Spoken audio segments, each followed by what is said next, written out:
Assalamualaikum warahmatullahi wabarakatuh. Salam sejahtera untuk kita semua. Saya Syamsul Hadi, Direktur PT Smart Training Indonesia, bekerjasama dengan program Dr. FBI Universitas Islam Indonesia mengucapkan selamat dan terima kasih atas semua atensi dari seluruh peserta yang hadir pada pagi hari ini. Ini kita sudah melaksanakan kegiatan webinar Jurus Magic Bikin Buku Akademik dengan pembicara yang sangat luar biasa sekali, yaitu Dr. Kandidat DRS Danang Sunyoto SH SEMM.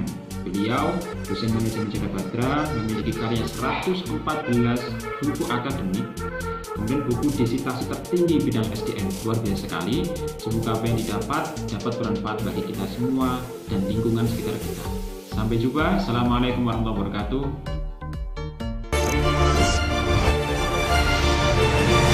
Presenter kita pagi ini luar biasa sekali. Kandidat Dr. DRS Danang Sunyoto SH SEMM. Beliau dosen di Jana Badra. Kemudian memiliki, ini menarik nih, memiliki karya 114 buku akademik.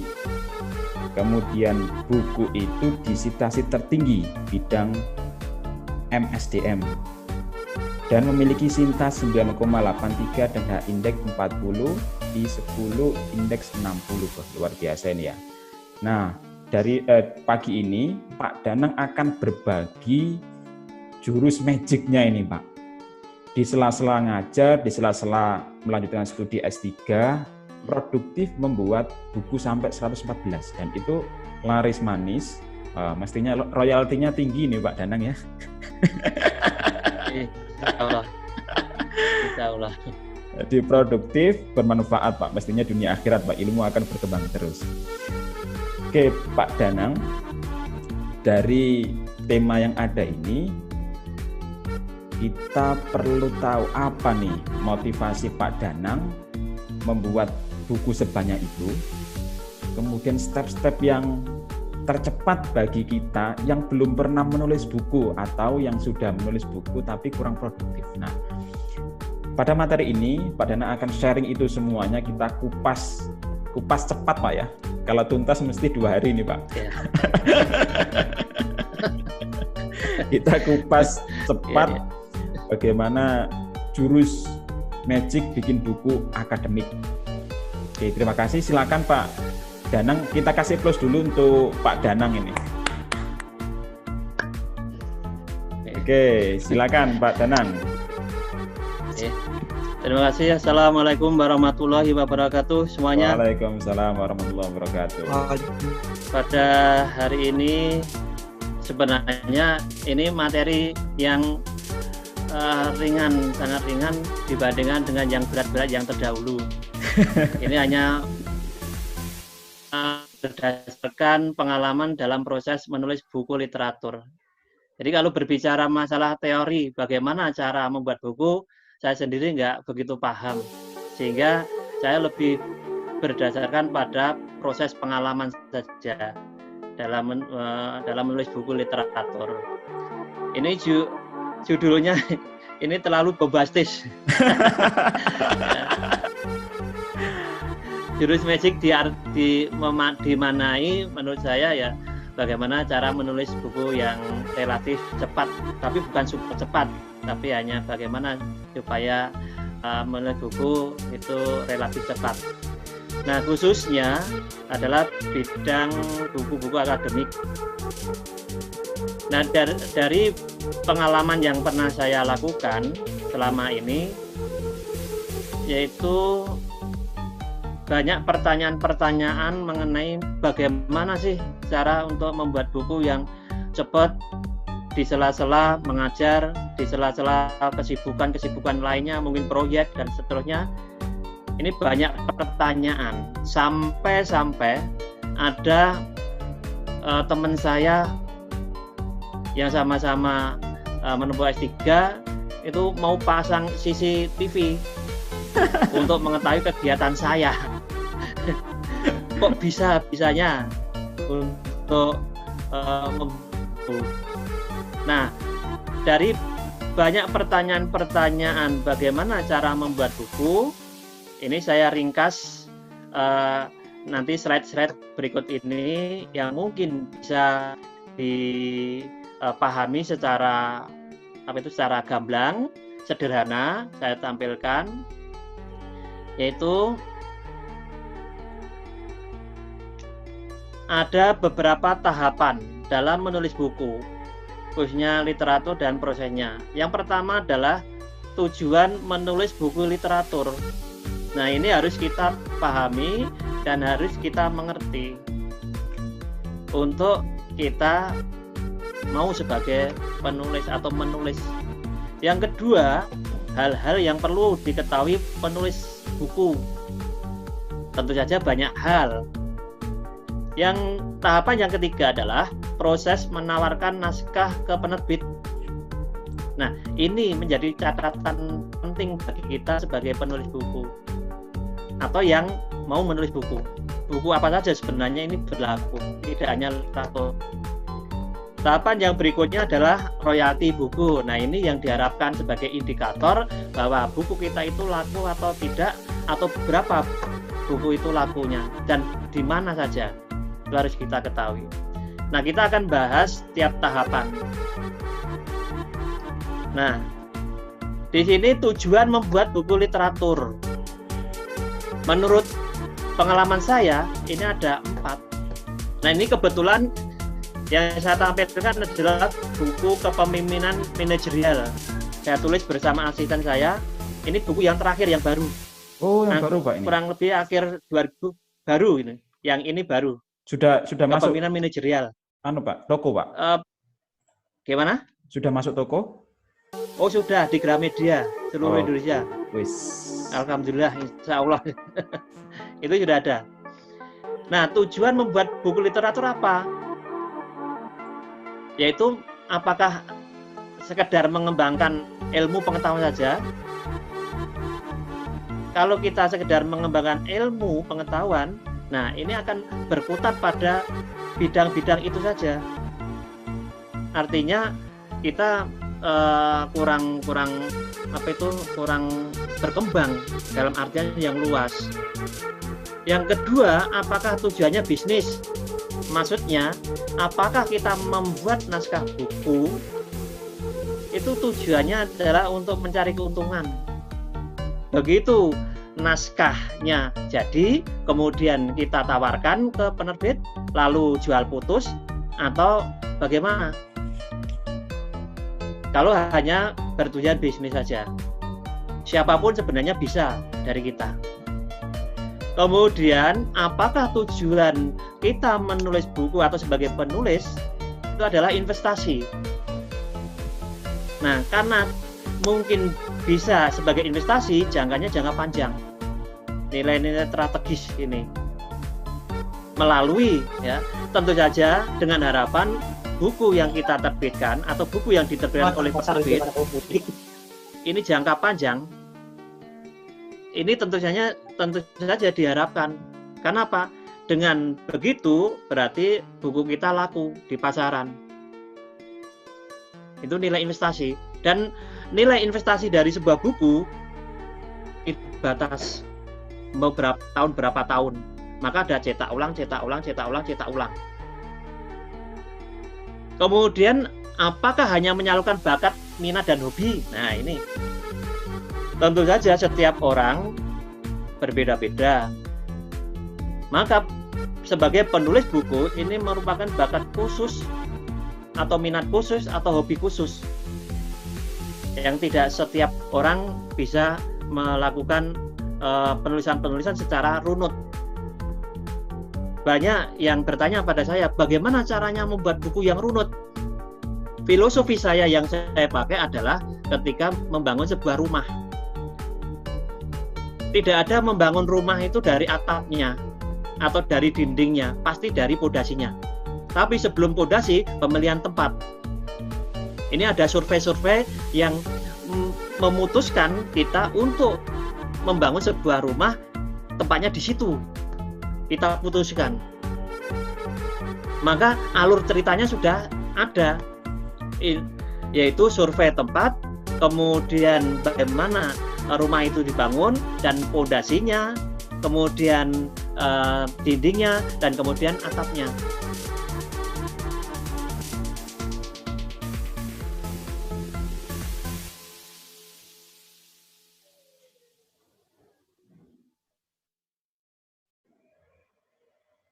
Itu sudah selesai. Ini banyak yang tanya. Nah, kalau sebuah rumah sudah jadi, tinggal di dalamnya mau kamar 1, 2, 3 atau apa saja dalam rumah, itu kita paham. Nah, disitulah cara filosofi berpikir saya untuk membuat sebuah buku. Jadi ada alur ceritanya. Kemudian hal-hal yang perlu diketahui sebagai seorang penulis, yang pertama adalah adakah bakat, minat, dan hobi. Bagi saya, bakat, minat, dan hobi adalah fondasi dasar. Kalau dasarnya nggak ada bakat, minat, atau hobi, saya yakin semua bisa tulis. Tapi kalau urut-urutan seperti sebuah buku, ini harus hati-hati. Karena akan disampaikan oleh para pengguna atau user dan dibaca, dan di situ ada ilmunya. Kalau hanya sekedar nulis saja, bebas, itu nggak jadi masalah. Yang menjadi masalah ketika kita menyampaikan informasi ilmiah, ilmu pengetahuan kepada orang lain, dan dibaca oleh kalangan orang-orang notabene adalah orang-orang terpelajar. Ini sangat berpengaruh. Nah, disinilah apakah seseorang itu ada bakat atau tidak. Hal yang lain adalah niat.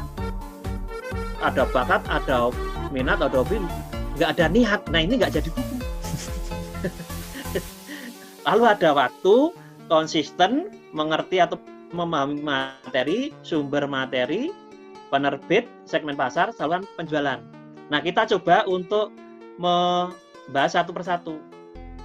Nah, di sini perlu kita refresh ulang tentang bakat, minat, dan hobi. Semua orang dari kita ada ketiga-tiganya.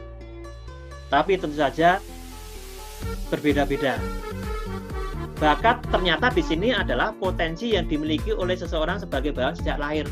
Ini sudah sejak lahir, Pak, Bapak Ibu. Ini sudah ada. Nah, tinggal nanti bakat tersebut yang tahu adalah diri kita sendiri. Bakatnya apa? Tapi kalau memang bakatnya bukan ke buku atau nulis buku, ya jangan dipaksakan, susah nanti. Lalu kalau minat, kemauan dasar seseorang untuk belajar dalam tempo yang relatif pendek dibandingkan orang lain, namun hasilnya lebih bagus. Ini kalau sudah punya bakat, ada minat, cepat sekali. Plus hobi, ini dilakukan secara rutin. Yang saya lakukan 1 tahun pernah itu membuat buku sampai 8. Wih, diterbitkan semua. Kok pasti laku itu, Pak Danang? Ya, insya Allah itu, Pak. Karena kita survei konsumen ada. Ya, alhamdulillah. Nah, di sini, Pak, Bapak Ibu, ya, sebagai penulis adalah sebuah rahasia sebenarnya. Kenapa rahasia? Karena banyak orang yang menurut pengalaman saya pribadi ditanya 2 pertanyaannya. Dari penulis buku itu pendapatnya apa? Lalu berkembangnya bagaimana? Mengarahnya adalah pada finansial. Pasti itu ditanya. Jadi penulis buku dapatnya berapa? Dapatnya apa? Itu sering banget.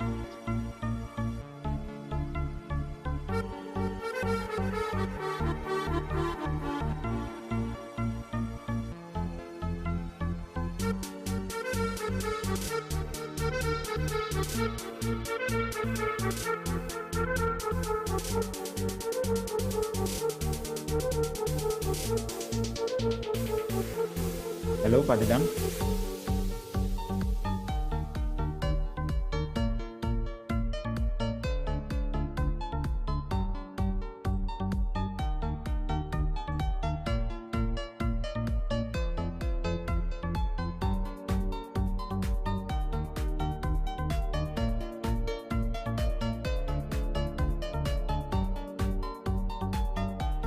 Oke, terputus ya dari Pak Danang, sebentar saya konfirmasi.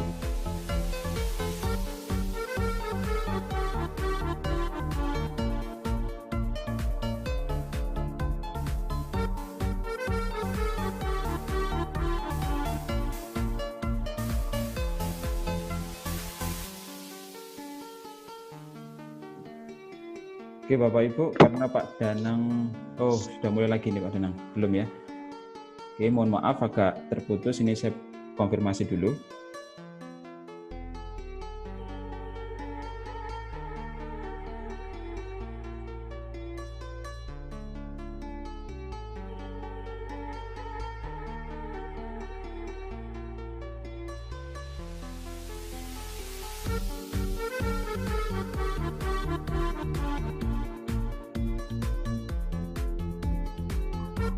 Halo Pak Danang.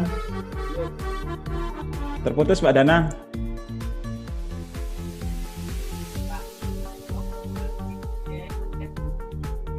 Ya. Baik. Oke, bisa dengar lagi Pak. Oke, siap. Ya, terputus. Ya. Ya, oke. Ya, jadi sebagai contoh ini buku saya, ya, ini juga ini buku saya. Itu di belakang bukunya Pak Danang semua itu Pak ya? Ya, insya Allah ya. Ini insya Allah 2 lapis Pak. 2 lapis. 2 lapis. Oke, silakan lanjut jadi Pak tinggal Danang. ambil aja. Baik, kita teruskan. Jadi pertama adalah bakat, minat dan hobi. Kemudian di sini niat Pak. Nah, tadi sudah saya katakan di awal, kalau sudah niat untuk menulis buku wajib dikerjakan Pak. Oke. Maka ketika ada yang mau niat untuk menulis buku dengan saya, ini saya wajibkan sekali melangkah harus jadi. Biasanya waktunya rata-rata di deadline oleh penerbit, biasanya Pak, itu 3 bulan Pak. 3 bulan sampai 4 bulan. Tapi yang umumnya adalah 3 bulan harus jadi. Tidak boleh lebih dari 3 bulan. Karena ini masalah segmentasi pasar atau pasar, menguasai pasar. Siapa yang cepat menguasai pasar, nah ini yang akan didapatkan ini konsumen. Kemudian konsisten. Sebagai penulis buku, wajib konsisten menulis naskah buku sampai jadi. Nah, ini konsisten. Ada yang pernah dari universitas lain dulu datang ke rumah saya untuk bergabung. Pak, mbak saya nulis buku, silakan. Mumpung ini ada orderan, ini tinggal 2 bulan, bisa nggak? Bisa Pak, tidak sampai dengan 2 bulan, tapi cukup 1 bulan Pak. Jadi, oh ya sudah, alhamdulillah. Tapi baru berjalan 2 minggu, ini udah WA atau SMS. Pak, karena lain hal, maka saya mengundurkan diri. Nah,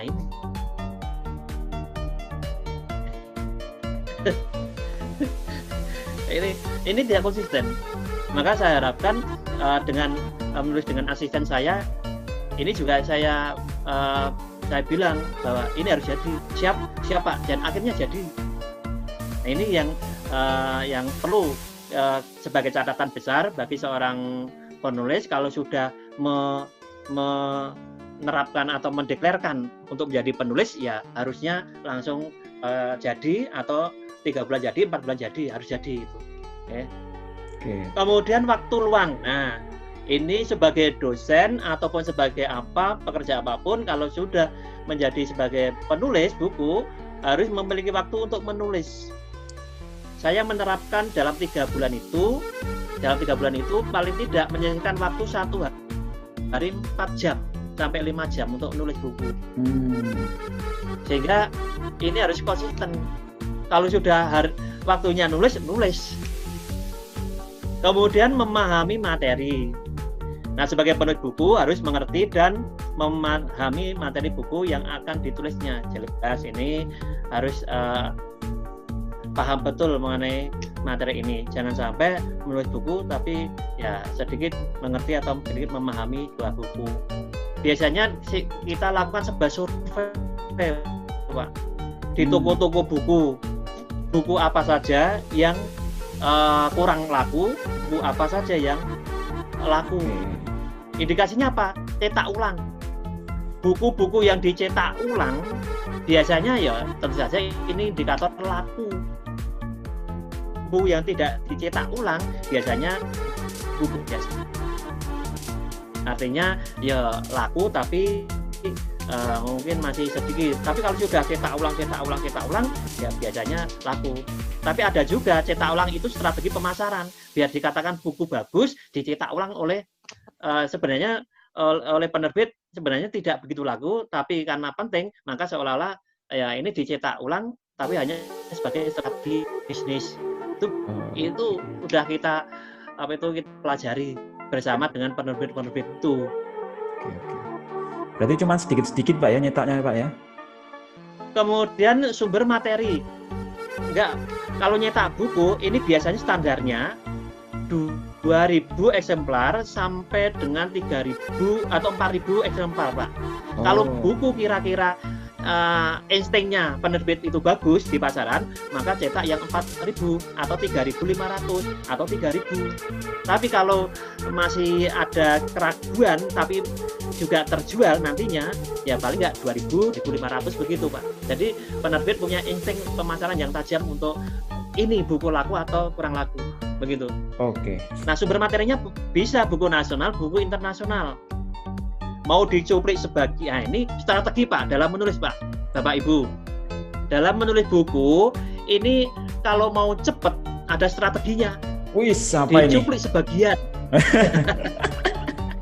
Jadi kita mengurangi energi untuk berpikir.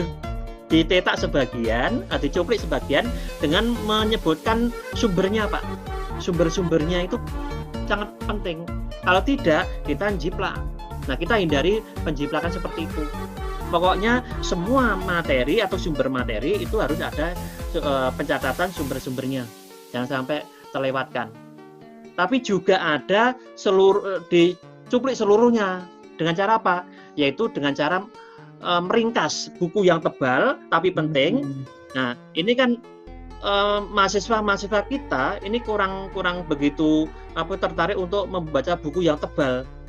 Maka ini bisa yang tebal itu kemudian diringkas dengan judul ringkasan MSDM misalkan, tapi di bawahnya nanti dituliskan judul aslinya by siapa, sehingga sumber utamanya di referensinya di situ hanya satu, yaitu pemilik buku yang aslinya. Ini boleh. Ya. Nah, yang ada yang lainnya adalah sumber inspirasi dari membaca buku-buku literatur atau buku sumber-sumber yang lain itu, ya. Ini bisa menjadi sumber inspirasi kita menulis gaya tulisan kita. Karena kita tidak akan terlepas oleh gaya-gaya tulisan mereka. Jadi kita bisa menulis sendiri, atau bisa sumber materi, bisa kasus, tentu saja yang mendukung. Nah, kemudian artikel atau jurnal ini menguatkan tulisan kita berdasarkan hasil penelitian. Kalau memang itu dibutuhkan, termasuk kasus juga kalau dibutuhkan. Dan juga sumber lainnya adalah pengembangan diri, pengalaman kita sendiri, kasuistik, sehingga kita bisa mencantumkan di sana sumbernya apa, pengalaman pribadi, nggak jadi masalah. Tapi semuanya harus mendukung daripada materi-materi di dalam buku. Kita lanjutkan, yang lainnya adalah ini. Nah, penerbit buku dalam pemilihannya kita harus hati-hati, karena ada dua menurut saya, pengalaman saya pribadi. Penerbit buku yang abal-abal dan penerbit buku yang resmi. Kalau yang resmi nggak jadi masalah. Tapi yang abal-abal ini biasanya sebagai pribadi kemudian punya pengalaman pernah bekerja di sebuah penerbitan sehingga tahu liku-likunya bagaimana caranya menerbitkan sebuah buku, termasuk katalog-katalog, termasuk ISBN-nya itu mereka punya. Dulu harganya 50.000 Pak, Bapak Ibu. 50.000 untuk menyantumkan ISBN atau katalog-katalog itu. Dan mereka sudah punya semuanya. Nah, nama penerbitnya ya, itu juga merupakan bikinan orang tersebut. Ini yang abal-abal. Dan bukunya bisa beredar di toko-toko buku. Tapi biasanya tidak akan pernah bisa masuk ke toko-toko buku besar seperti Gramedia enggak. Kalau toko buku Gramedia ini khusus buku-buku yang betul-betul baru dan selektif. Kalau kita bisa masuk ke sana buku-buku kita, berarti kita sudah diakui. Nah, untuk antisipasi tersebut kita harus survei penerbit-penerbit yang resmi. Atau lihat saja buku-buku yang di Gramedia, itu penerbitnya di mana saja. Itu adalah buku-buku yang penerbitnya resmi. Kalau resmi, ada catatan administrasi tentang berapa penjualannya, royaltinya berapa, pembagian royalti berapa, surat perjanjiannya gimana, itu ada. Tapi kalau yang penerbit abal-abal, tidak ada sama sekali. Perjanjiannya tidak ada, royaltinya tidak ada, ditelusuri alamannya nggak ada. Nah ini, maka hati-hati betul. Saya pernah seperti itu. Tak cari, alamannya nggak ada. Orangnya lari, bukunya sudah terbit tapi tidak sampai ke Gramedia. Jelas tidak ada laporan apa-apa. Jadi nggak pernah ketemu lagi. Nah ini harus hati-hati Bapak Ibu jika menemukan hal tersebut. Lebih baik cari penerbit yang sudah seperti di buku sosial agensi atau Gramedia atau Togamas atau toko-toko buku yang resmi-resmi. Artinya toko buku yang besar itu menjamin untuk sebuah penerbit yang resmi juga. Kemudian yang tidak kalah pentingnya adalah segmentasi pasar. Kita juga sebagai penulis, hasil tulisannya juga berkaitan dengan pasar. Bagi penerbit, senangnya adalah pasar yang jelas, seperti buku literatur perguruan tinggi, seperti ini buku saya tadi ini, ya, manajemen keuangan misalkan. Ini manajemen keuangan, ini kan jelas, ya. Jadi semua buku-buku perguruan tinggi yang mata kuliah, yang mata kuliah ini biasanya senang penerbit. Karena apa? Segmentasi pasarnya jelas, yaitu mahasiswa, pembaca, dosen. Maka di sini ada pendidikan, kalau kita perluas lagi ada pendidikan dasar, menengah, tinggi ataupun umum. Manfaatnya apa bagi penerbit? Penerbit lebih suka, prioritas utama. Termasuk penulisnya juga dimohon untuk membantu memasarkan melalui penjualan ke mahasiswa, dan itu yang saya lakukan. Itu dari segi bisnis Pak, Bapak Ibu. Oke. Dan itu sudah dibenarkan, nggak apa-apa. Yang penting adalah bukunya ada, materinya ada, dan sudah ada ISBN-nya dan sudah beredar di mana itu, di toko-toko buku resmi. Karena sebenarnya dari Bapak Ibu sebagai dosen atau sebagai penulis buku, sebenarnya di sini saya ketahui banyak punya modul-modul, punya diktat-diktat yang bagus-bagus. Tapi ketika saya tanya, kenapa nggak diterbitkan?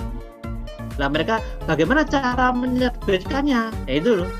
Ternyata ini butuh informasi bagaimana proses menawarkan ke penerbit, sekaligus dan nanti bagaimana administrasinya, prosesnya. Termasuk surat perjanjian yang ini, ya. Kemudian, nah perlu juga kita ketahui yaitu saluran distribusi atau penjualan. Bagi penulis buku sebaiknya mengetahui saluran buku-buku saya ini yang baru itu pasti pertama kali ke Gramedia, pasti itu seluruh Indonesia. Kemudian kalau di Gramedia sudah omsetnya sudah turun, nah ini sudah masuk toko buku yang diskon. Ini tahapannya ada, pasti itu. Ya, Kemudian kalau kita mengetahui saluran distribusi atau tempat-tempat penjualannya, kita akan mengetahui seberapa jauh buku kita ya dipakai oleh pengguna. Bisa ditelusuri lewat internet itu, bisa, sehingga kita tahu, oh ini Pemda ini, perguruan tinggi ini, pengguna ini, mahasiswa ini, ada semuanya, bisa kita telusuri. Kemudian nih, penulis buku saluran pertama melalui buku-buku baru terbit toko-toko dari tadi. Saluran kedua buku-buku baru yang sudah terbit relatif lama, toko-toko buku diskon. Lalu ada yang sponsor, pameran, dan sebagainya. Kemudian proses menawarkan buku naskah. Pilih penerbit yang sesuai bidang ilmu, karena ada penerbit yang khusus komputer, penerbit yang khusus teknik, atau penerbit yang khusus anak-anak, atau penerbit yang khusus novel-novel atau politik-politik. Nah, kita sesuaikan. Jangan sampai salah, karena kalau salah nanti akan bisa ditolak sebelum diseleksi. Nah, kalau sudah sesuai, maka kirimkan naskah. Tapi saya sarankan untuk mengirimkan naskah, jangan filenya, tapi hard copy-nya. Mengapa? Ini antisipasi strategi mereka, walaupun tidak semuanya. Kalau filenya kita serahkan, nanti naskah kita ditolak, penerbit punya file kita, nah itu bisa diterbitkan dengan nama orang lain. Nah, ini sifatnya antisipasi, ya.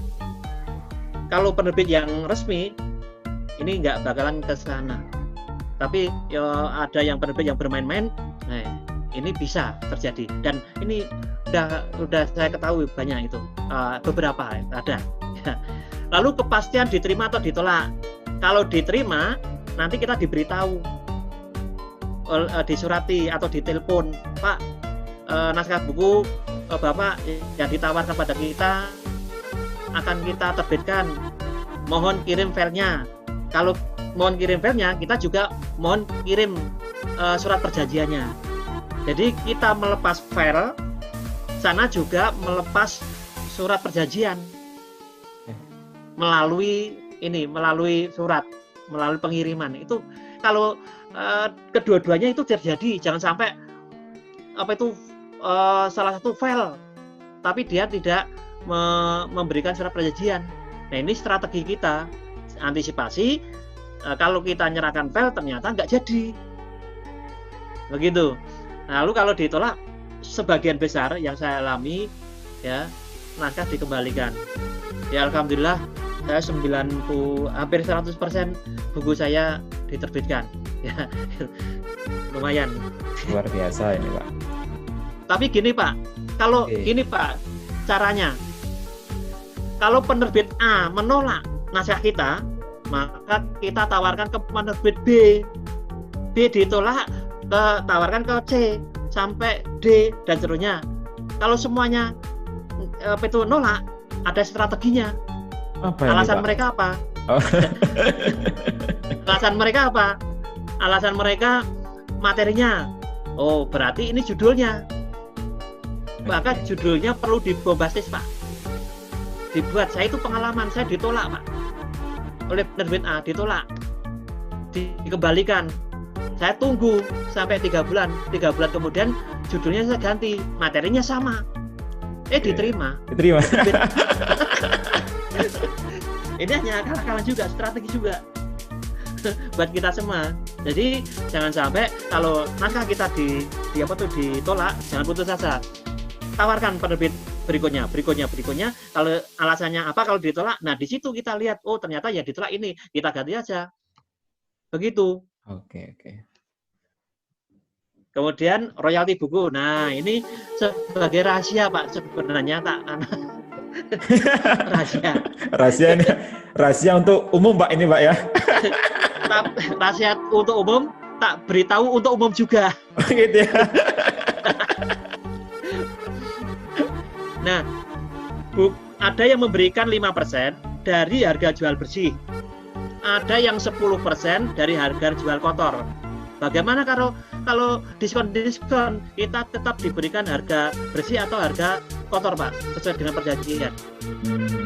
Jadi walaupun buku kita didiskon harganya, kita tidak akan didiskon dalam perhitungan royaltinya. Iya. Paling pertanyaan bagi teman-teman yang lalu itu, mesti royaltinya berapa kalau nulis buku? Paling cuma sedikit.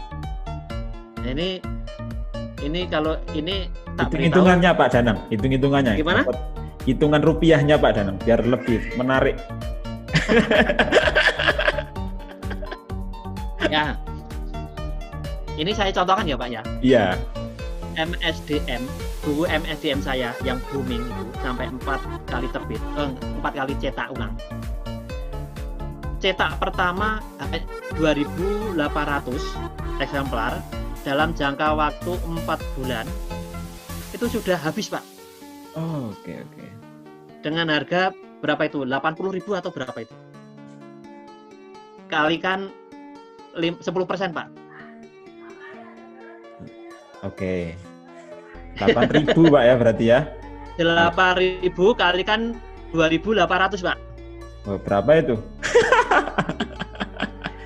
itu satu buku Pak ya? Oke. Itu satu buku cetakan pertama Pak. Oke. Nah kalau 10 buku 100 buku, nah monggo dihitung sendiri. Tapi ini mohon rahasia loh Pak. Ini hanya untuk bagi penulis-penulis buku. Oh gitu Pak ya. Luar biasa ini.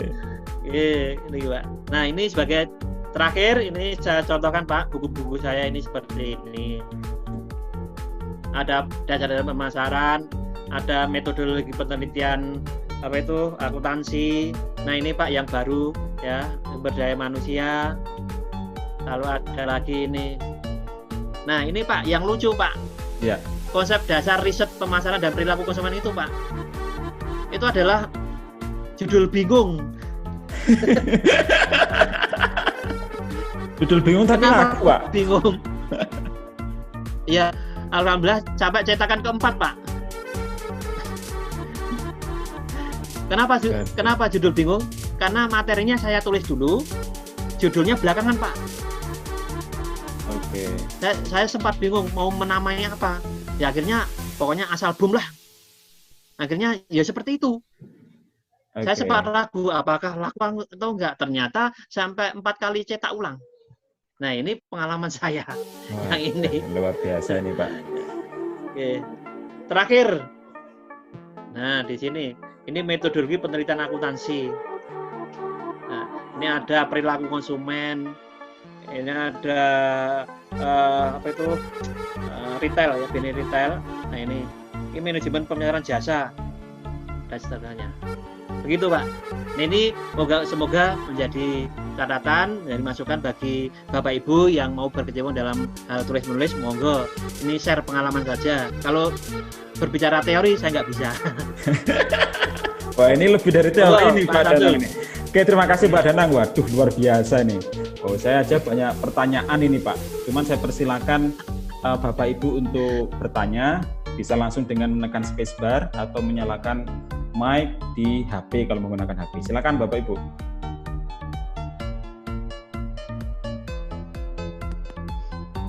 Silakan.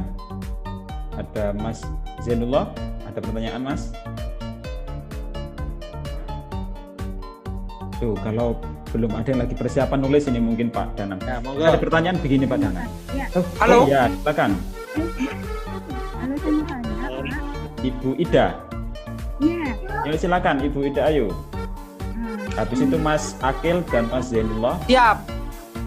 Oke, silakan Ibu Ida.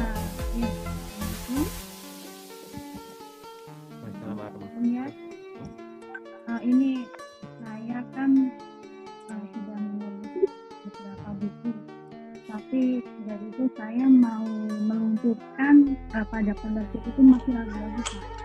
Karena saya belum berpengalaman untuk meluncurkan ke penerbit untuk dibaca di media umum. Gimana Pak caranya Pak? Oke, terima kasih Pak Danang. Ini sama denganmu yang saya tanyakan ternyata Pak Danang. Oke. Nah, gimana cara iya Bu Ida ya. Gimana cara menentukan penerbit Pak Danang? Ini kan beda-beda.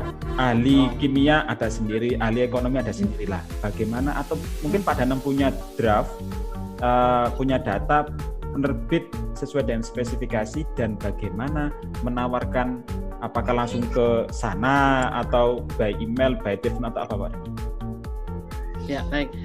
Untuk menerbitkan buku, menurut yang saya lakukan, ini selalu survei ke toko buku, Pak. Oke. Ke toko buku, kita mau menulis buku apa? Misalkan buku MSDM atau buku anggaran perusahaan atau buku etika bisnis. Cari di toko-toko buku, kemudian pilih buku etika bisnis atau MSDM atau yang akan kita tulis. Nah, di situ berarti penerbitnya pasti menerbitkan buku etika bisnis atau MSDM. Itu caranya. Maka kita harus rajin ke toko buku untuk mencari penerbit-penerbit yang sama-sama menerbitkan etika bisnis, tapi kira-kira yang yang kira-kira bagus bagaimana? Nah, nanti kita cek kedua-duanya. Kalau misalkan penerbit, jadi kalau misalkan menerbitkan sebuah buku, misalkan mau menawarkan, ya, misalkan MSDM, ya jangan hanya satu penerbit, mungkin 5 penerbit yang berbeda. Dengan tujuan apa? Kita nawarkan naskah ke penerbit 1, ditolak, kita tawarkan kepada 2, kemudian 3, kemudian 4, dan seterusnya, begitu. Nah, bagaimana caranya? Kita hubungi lewat telepon, ditelepon langsung. Itu yang saya lakukan. Saya punya naskah, begini-begini. Biasanya penerbit akan meminta daftar isi buku yang ditawarkan. Daftar isi dikirimkan. Kalau isinya menarik, mereka akan tertarik untuk menerima naskah. Silakan dikirimkan seluruhnya, hard copy-nya, akan kita pelajari kontennya. Kalau dari segi daftar isinya, itu mereka tertarik untuk menerbitkan. Tapi dari kontennya, nah ini yang perlu mereka mereka cermati, Pak. Begitu. Oke, terima kasih nih Pak Danang. Jadi paling tidak kita menyiapkan daftar isi lengkap, mungkin mulai dari judul, ringkasan, daftar isi lengkap dulu Pak Danang ya. Kemudian kita kirim ke mereka minat, baru kita akan biasanya dari penerbit meminta draft lengkapnya Pak Danang yang untuk dipelajari ya. Iya, betul. Oke. Dan satu lagi, strategi untuk nulis buku. Dari paling enggak 10 buku, misalkan sama-sama MSDM, ya. Lalu satu persatu dari buku tersebut kita pelajari konten daftar isinya, Pak. Daftar isi mereka membicarakan sampai di mana. Nah, dari ke-10 itu kemudian kita melakukan peringkasan untuk membuat draft konten daftar isinya. Dan kelebihannya kita harus punya. Kalau hanya sama dengan buku-buku yang sudah terbit, maka biasanya penerbit itu tidak begitu tertarik untuk menerbitkan. Yang ditanya pasti adalah naskah buku saudara, letak keunggulannya di mana? Dari buku-buku lain yang sudah terbit, itu pasti ditanyakan. Oke. Begitu, Pak. Oke, terima kasih. Kuncinya harus ke Gramedia, buku dulu Pak ya, survei. Ya, betul. Rajin. Oke, begitu Ibu Ayu ya. Sekarang Mas Akil, silakan Mas Akil. Assalamualaikum warahmatullahi wabarakatuh. Waalaikumsalam warahmatullahi wabarakatuh. Ya, pertama-tama mungkin berterima kasih sama Smart Training, selalu konsisten dalam mengisi waktu di rumah aja ini, apalagi pagi ini materi dari Pak Danang Sunarta ini sangat menarik sampai saya harus menunda ke pasar dulu ini, Pak. Iya, ini pertanyaan saya Pak gini, ini kan kalau kami sebagai dosen bisa minta tips and trick-nya itu untuk membuat buku ajar yang kira-kira menarik buat mahasiswa dan bisa menjadi rujukan kampus yang lain lah buat buku ajar kita dipakai sama kampus-kampus yang lain gitu Pak. Mungkin itu saja dulu Pak. Makasih. Baik, Saya jawab.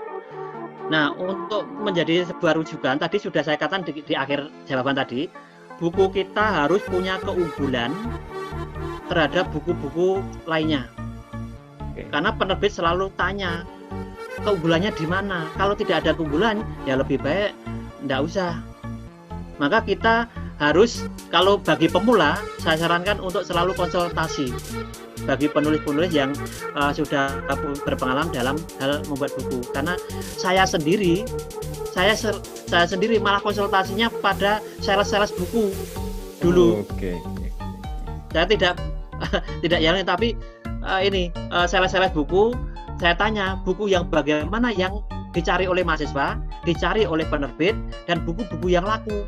Nah, di sana kemudian sales-sales tersebut memberitahu pada saya, ini loh Pak, buku yang laris, buku yang laku, buku yang disenangi mahasiswa, buku yang disenangi oleh penerbit.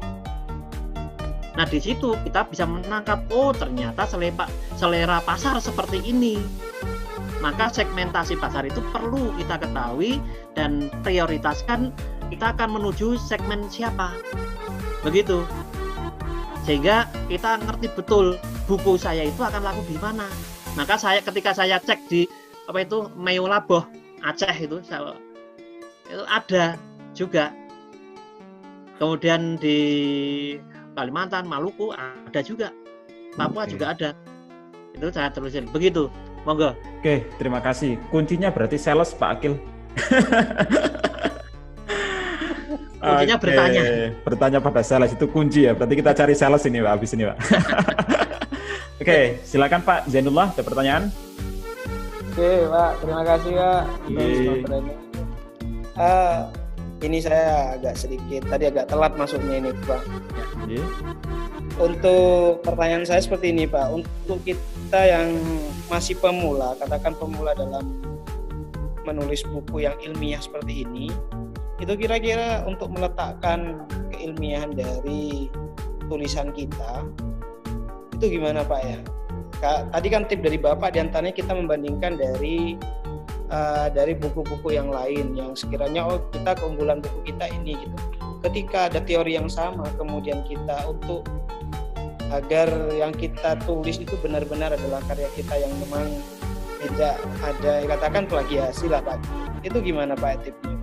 Oke, terima kasih Pak Danang. Silakan Pak Danang. Mungkin dari sisi dikatakan buku itu ilmiah, itu apa Pak Danang? Ya, begitu. Baik. Terus untuk yang pertama saya jawab itu bagaimana buku kita dengan yang lain. Misalkan sama-sama statistik. Terus filosofinya seperti ini. Sama-sama jualan bakso, yang satunya laku, yang satunya tidak laku. Mesti ada bedanya di situ. Berarti yang laku mesti ada keunggulannya, yang tidak laku ya di bawahnya. Kenapa? Ini pertanyaan. Kenapa bisa laku, bisa tidak? Sama seperti buku. Yang namanya buku apapun di literatur, sebagai literatur perguruan tinggi sudah ada banyak. Tapi sama dengan penjual bakso itu banyak banget. Tapi kenapa mereka tetap laris, tetap jalan terus? Nah, ini dasar pemikiran kita ke sana. Lalu ilmiah atau tidak, atau bagaimana dibandingkan dengan yang lain? Nah, saya pernah diceritakan oleh seorang sales.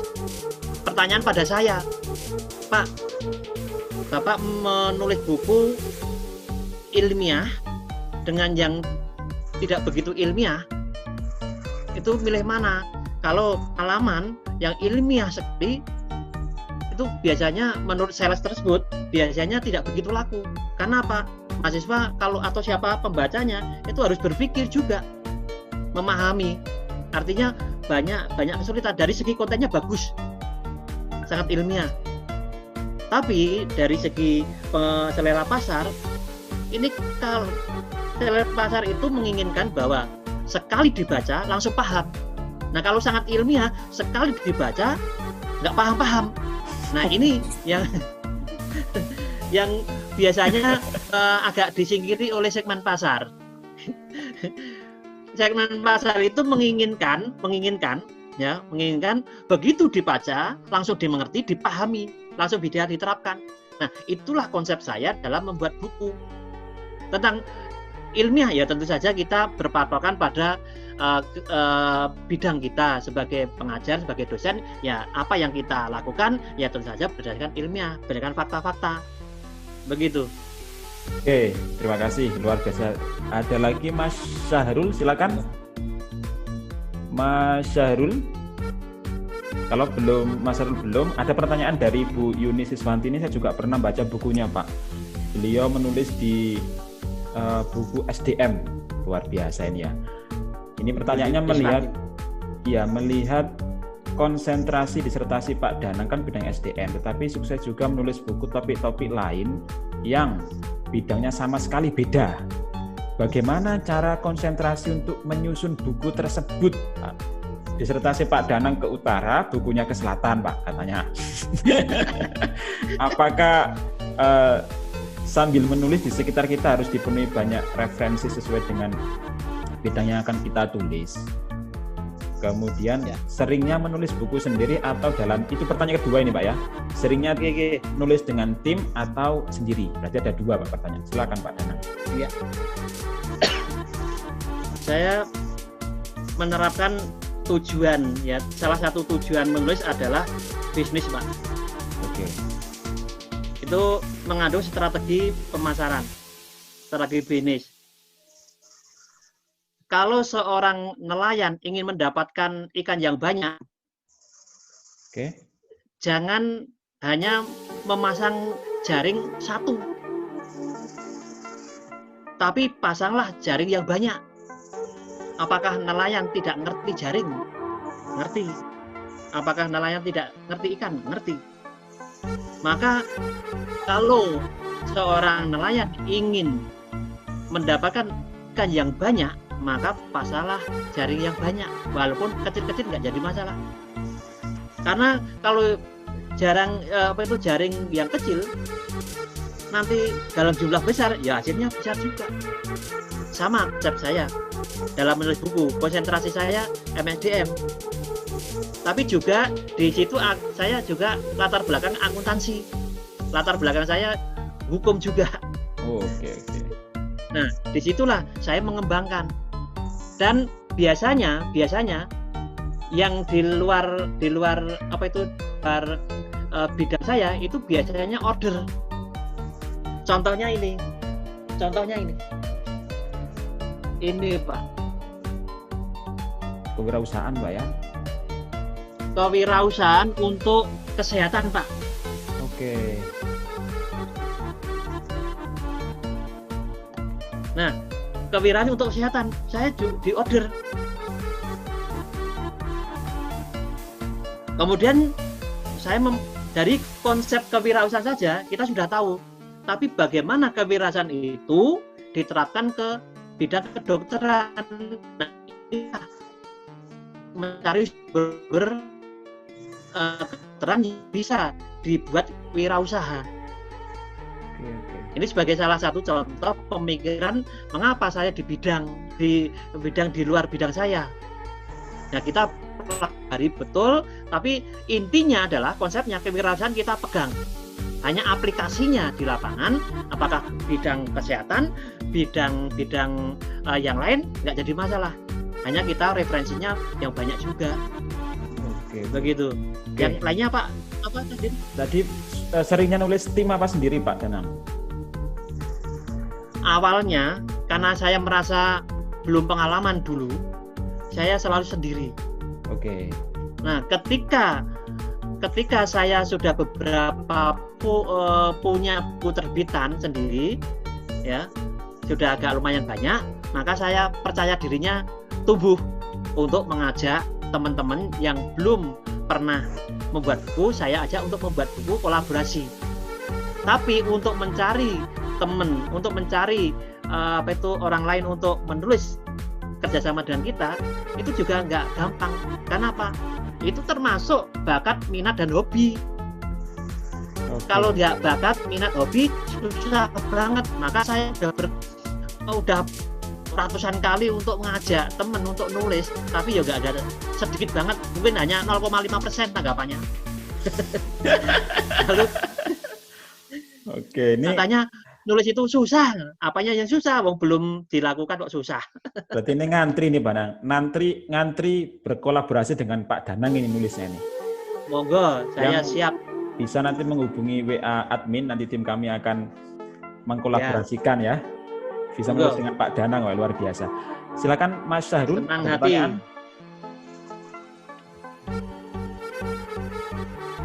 Oke, kalau nggak ada pertanyaan lagi nih Pak dari Fuad. Saya lagi Fuad Pak. ya? Siapa Ibu? Bu Idayu. Iya, Ibu iya. Dayu, ini Cuma, Mbak Fuada dulu ya. Oh iya, saya cuma pendek aja kok Pak. Oh ya, gimana? Enggak, tentang buku psikologi ada nggak Pak? Buku psikologi sudah buat Pak Danang? Itu di luar kemauan saya. Oke, khusus di MSDM J Pak Danang G. Nah, itu bisa digabung dengan psikologi SDM. Wes, top itu. Nah, Oke. saya pikir bisa itu. Pak Danang ada pertanyaan lagi dari Mbak Fuada nih. Misalkan kita mau Monggo. buku dengan topik bidang ilmu yang masih jarang di Indonesia, Pak. Namun, kajian di luar negeri sudah banyak. Apakah kira-kira ada penerbit yang mau menerbitkan buku tersebut? Dan Ya. bagaimana strategi merayu ke penerbit, Pak? Itu. Ya. Sudah saya katakan di awal, penerbit lebih suka untuk buku-buku yang segmen pasarnya jelas. Oke. Kaitannya kalau literatur perguruan tinggi biasanya seneng dengan buku-buku yang ada kaitannya dengan mata kuliah. Oke. Walaupun konten buku, naskah bukunya bagus dan belum ada di pasaran, tapi mesti ditanya segmennya siapa. Nah, sementara kita sendiri belum mengerti segmennya, apalagi penerbit juga bingung juga. Nah, ini maka lebih baik membuat buku yang segmennya jelas, itu yang prioritas utama bagi penerbit untuk menerima naskah kita. Oke. Gitu, Pak. Oke, terima kasih Pak Danang. Ini waktunya agak molor sedikit Pak Danang ya. Ada pertanyaan harus Nggak kita apa-apa, jawab. monggo. Oke, sebelum saya membacakan pertanyaan, saya mengingatkan ke Bapak Ibu semua untuk mengisi absen ya. Mengisi absen dengan nama plus gelar, ada instansi, kampus atau afiliasi, profesi dan email untuk pembuatan sertifikat. Ada pertanyaan lagi, universitas biasanya punya penerbit sendiri khusus untuk buku-buku ajar dan buku-buku referensi. Nah, menurut Pak Danang nih, prospek mana Pak? Menerbitkan buku di universitas atau di penerbit swasta, Pak? Oke, monggo Pak. Menurut saya penerbit swasta di luar. Oke, ada uangnya Pak ya? Ini menurut pengalaman, Oke. Bagi teman-teman yang universitasnya punya penerbitan biasanya ya itu segmented. Oke. Jadi kurang jangkauannya kurang luas di luar sana. Yang ini yang saya lakukan sehingga saya lebih senang ke penerbit bebas di luar sana. Ya, pertama jangkauannya lebih luas dan lebih menjangkau seluruh Indonesia. Kemudian dari segi royalti juga jelas. Bukannya yang terutama yang universitas ini biasanya segmented Pak. Itu Oke. biasanya itu yang saya ketahui. Kalau yang lain tentang berapa royaltinya saya nggak tahu. Kalau saya sendiri ada orderan ke sebuah perguruan tinggi ya untuk diterbitkan untuk menulis sebuah buku. Tapi sampai sekarang belum saya lakukan karena saya masih konsentrasi. Oke, ke Asal satu tujuan tidak. Pak ya. Oke, ada lagi nih Pak. Dari Mbak Sri Mulyani nih. Untuk bisa menerbitkan apakah ada minimal jumlah lembar atau jumlah halaman? Ada enggak Pak? Gimana? Apakah ada minimal jumlah halaman untuk penerbitan Oh, buku, ada. Pak? Ada. Berapa Pak? Ada. Kalau diketik satu spasi, Ya, ini sekitar 150 halaman. 160 halaman ya. Oke. Kalau 1,5 itu 200 sampai 300 halaman. Oke. Gitu. 100 halaman satu hari nulis satu halaman Pak ya. Oke. Teman saya pernah Oke. saya ajak Ya. 6 bulan baru 1 halaman. Oh, itu banyak tidurnya itu mesti Pak. Setelah itu dibuang lagi. Oke, ada lagi Pak Danang. Wah, ini menarik nih. Monggo. Apakah Pak Danang punya buku tentang pemasaran online? Terus syarat kerjasama dengan Pak Danang untuk nulis buku itu gimana Pak? Apakah harus ke rumah bawa roti atau apa Pak? Kalau buku manajemen pemasaran saya belum yang online tuh, yang internetnya ada online. Saya belum. Oke. Ya. Terus untuk kerjasama dengan saya itu gampang, pokoknya ada 2, yaitu niat dan konsisten untuk jadi. Oke. Jangan sampai putus di tengah jalan. Nah, ini biasanya apa itu ya? Saya sendiri selalu konsisten gitu maksudnya. Oke. Oh, berarti tidak ada persyaratan apa-apa. Kalau saya niatnya enggak bulat, nggak usah kerjasama gitu Pak Danang ya. Gimana? Kalau niatnya belum bulat, nggak usah kerjasama Pak Danang ya. Oke, gitu Pak Baru Taufik. setengah bulat. Ya, kalau Pak Taufik nanti ada minat untuk membuat buku bersama Pak Danang, dibulatkan dulu niatnya, konsisten, baru nanti kami bantu untuk menghubungkan dengan Pak Danang lewat admin kami. Catatan ini Pak, mumpung ini waktunya COVID, kan Ya. banyak di rumah. Ya. Lebih baik digunakan untuk membuat buku, itu lebih bagus. Iya Pak, membuat buku dan ikut kelas-kelas training ini Pak ya. Iya, betul. Oke, ada lagi nih Pak. Monggo. Dari Ibu Sri Mulyani. Oke. Apakah Pak Danang punya buku metodologi penelitian kuantitatif Pak? Oh ya, buku saya kuantitatif semua, wong saya aliran kuantitatif. Kalau kualitatif nggak punya. Oh, berarti saya yang kualitatif Pak. Saya kualitatif bingung.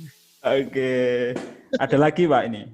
Mana saja Pak penerbit yang mudah dimasuki buku-buku bagi pemula? Nah, mungkin ada buku, apakah ada grade Pak? Buku pemula, medium, kemudian yang high, itu ada nggak Pak? Ya. Apa semua rata? Sebenarnya untuk masuk ke penerbit buku itu relatif rata-rata itu sama, yaitu bagi pemula memang banyak tantangan. Oke. Tantangannya mesti ditanya, sudah berapa buku yang diterbitkan? Itu tantangannya. Lalu buku-bukunya punya keunggulan apa? Oke. Itu yang dijawab secara rasional. Jadi saya sarankan lebih baik kerjasama dengan Pak Danang. penulis buku yang pernah menerbitkan buku. Tapi bukan saya, tapi di luar sana banyak sekali penulis buku. Maksudnya begitu. Contoh, ada saya di Universitas Jana Badra, Fakultas Ekonomi, Ya. itu mengajak beberapa dosen, ya, standarnya tiga kali kerjasama dengan saya. Setelah itu saya saya jelaskan untuk bagaimana caranya proses untuk mandiri. Jadi tiga kali buku terbit sudah, kemudian mandiri. Begitu itu di Fakultas Ekonomi Universitas Jana Badra Yogyakarta. Oke. Teman-teman gitu. Kalau monggo kalau ada yang mau tertarik. Ini sudah selesai nih pertanyaannya Pak. Oke, saya ingatkan kembali Bapak Ibu untuk menulis di chat box nama plus gelar, kemudian instansi, kampus atau afiliasi, kemudian profesi Bapak Ibu dan email. Jadi untuk sertifikat kita menyesuaikan yang absen ya Bapak Ibu ya. Oke, ada pertanyaan lagi, satu lagi pertanyaan Monggo. sebelum kita closing ini. Ya. Wah, luar biasa ini sebenarnya banyak ini Pak pertanyaan. Jadi mulai dari bagaimana mendapatkan asisten, kemudian yang menarik lagi mempercepat buku tadi. Satu pertanyaan dari saya boleh ya Pak Danang ya? Boleh. Nah, oke. Tadi ada strategi yang bagaimana sih mempercepat kita membuat buku. Nah, kita bisa meringkas buku-buku yang tebal, baik nasional maupun yang luar negeri Pak ya. Kita bisa meringkas buku lah. Kira-kira pengalaman Pak Danang sudah berapa buku Pak yang melakukan strategi seperti ini Pak?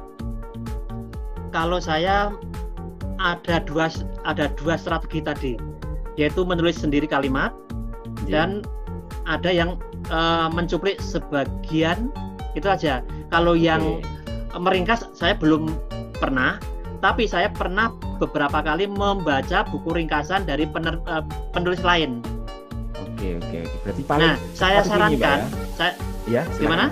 Oke, silakan Pak. Saya sarankan kalau mau cepat cuplikan. Oke. sebagian buku, tapi tolong sumbernya dicantumkan. Itu akan mempercepat, Pak. Mungkin dalam 1 bulan bisa jadi. Oke. Begitu. Oke, terima kasih Pak Danang, luar biasa nih. Waduh, pagi ini sampai molor waktunya Pak, 12 menit ini Pak ya. Oke, Bapak Ibu silakan. Gimana? Monggo, nggak apa-apa. Ada yang bertanya, monggo silakan. Kalau ada masih monggo. Oke, Bapak Ibu silakan nulis nama, kelas gelar, instansinya, kampusnya atau afiliasinya mana, kemudian profesi apa dan email lah Bapak Ibu ya. Ini ada Mas Syahrul Ramadan ini. Izin pertama Pak, apakah Bapak memiliki buku tentang pendidikan IPS Pak? Ilmu pendidikan sosial. Nah, sosial ekonomi Pak. Di luar bidang. Oh, di luar bidang saya. Oke, Pak Syahrul Ramadan di luar bidang Pak Syahrul. Mungkin Pak Syahrul bisa kolaborasi dengan Pak Danang untuk nulis buku ini Pak. Kayaknya menarik ini Pak ya. Ya, monggo saja. Oke, sudah semua Bapak Ibu ya, sudah menulis nama plus gelar, instansi, kampus, afiliasi, dan profesi, serta email Bapak Ibu.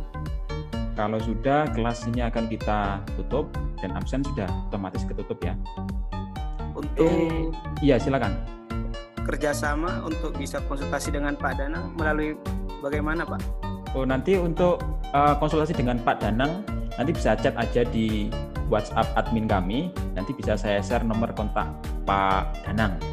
Atau mungkin Ya, Pak Danang monggo. boleh disebutkan nomor WhatsApp-nya Pak Danang biar segera Boleh, monggo, diproses. siapa saja boleh. Nggih. Welcome. Monggo. Berapa Pak Danang nomornya Pak Danang? WhatsApp 081 081 2295 2295 5180. 5180. Oke, saya ulangi ya, Ya. Bapak Ibu. Nggih. 08122 955 180. Nah, ini untuk Ya. spesial pembuatan buku bareng Pak Danang ini ya. Tapi yang Nggih. WA harus benar-benar sudah komitmennya bulat ini Pak Danang ya. Ya, Enggak diharapkan setengah-setengah. begitu. Oke. Diharapkan. Oke, satu kali lagi Pak ini Pak pertanyaan Pak. Ya, monggo. Bagaimana menentukan desain buku? Apakah desain sendiri atau dari penerbit Pak? Desain buku dari penerbit, Pak. Kita Oke. hanya menyerahkan hard copy atau file kopinya. Oke. Gitu. Oke, terima kasih Pak Danang. Ini sudah jam 10.15. Saya ucapkan terima kasih pada Pak Danang Sunyoto yang bersedia berdiskusi dengan kami. Dan acara ini terselenggara kerjasama dari PT Smart Training Indonesia, perusahaan yang bergerak di bidang pengembangan SDM dan IT. Kemudian kerjasama dengan program Dr. FBE UII, Universitas Islam Indonesia, untuk melaksanakan kegiatan gratis ini selama bulan Ramadan. Kemudian saya ucapkan terima kasih pada seluruh peserta. Ada sekarang 35 Pak Danang pesertanya.